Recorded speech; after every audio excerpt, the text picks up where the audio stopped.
अस्सलाम वालेकुम, सुबह बखैर। मैं आपकी उर्दू की टीचर मिस सना। आज हम पढ़ेंगे उर्दू 4 क्लास पंजम। मेरा आज का अनवान है हम्द।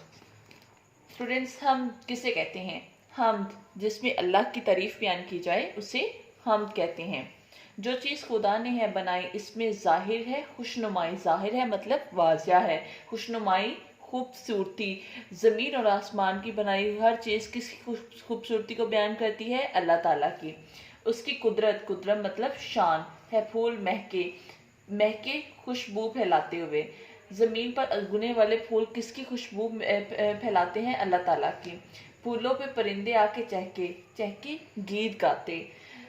उन फूलों पर खूबसूरत परिंदे आकर जो खूबसूरत आवाज़ों में गीत गाते हैं, वो सब अल्लाह ताला की बड़ाई को बयान करते हैं। तारों भरी रात क्या बनाई, दिन को बख्शी अजब सफाई। अजब हैरान कर देने वाली।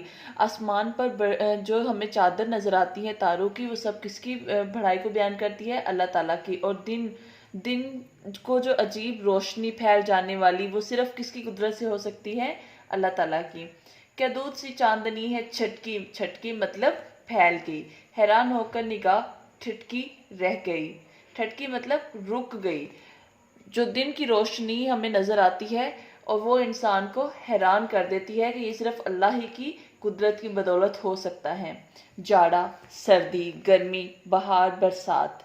बहार फूल जिसमें खिलते हैं, ऐसा मौसम जिसमें फूल खिलते हैं। बरसात बारिश का मौसम। हर रुत में नया समा, नई बात। अल्लाह ताला ने हमें तरह तरह के मौसमों से नवाजा है, जैसे सर्दी, गर्मी, बहार, बरसात। और हर रात को हमें एक नया समा, एक मंजर नया सा दिखाई देता है। मट्टी से खुदा ने बाग उगाए, बागों में उसने फल उगाए। मट्टी से अल्लाह ताला ने इंसान को बनाया है और मट्टी में अल्लाह ताला ने फूल फल उगाए हैं, बाग लगाए हैं, और ये सब अल्लाह ही की कुदरत को बयान करते हैं।